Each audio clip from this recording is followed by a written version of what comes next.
Pero hoy nosotros no celebramos el Día de la Constitución Española. Ante esta fiesta que se nos impone de manera insultante, estamos reivindicando la independencia, el Estado democrático y social vasco y nuestra propia Constitución. Han empezado a hablarnos de reforma de la Constitución Española y de reforma del Estatuto de Autonomía para adecuarse a la misma.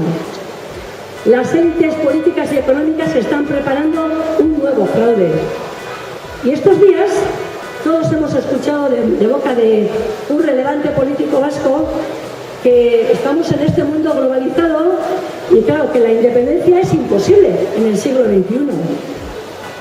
Desde la red independentista respondemos con rotundidad, con absoluta rotundidad, que precisamente ante la globalización la independencia es imprescindible para Euskal Herria en el siglo XXI.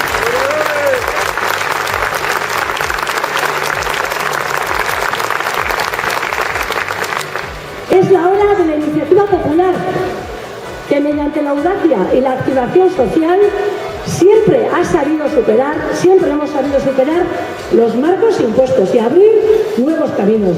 Y es la hora de activar y poner en marcha un gran movimiento independentista, Zuek zarete hemen hasia. Ese nuevo sujeto político con una dimensión que va mucho más allá del abertzalismo y que tenemos que constituirlo entre todas las personas dispuestas a compartir un futuro común basado en la democracia, la justicia social, la igualdad y la libertad. Gora Euskal Estatu demokratiko eta soziala! Gora! Gora Euskal Errepublika! Gora! Gora zuek!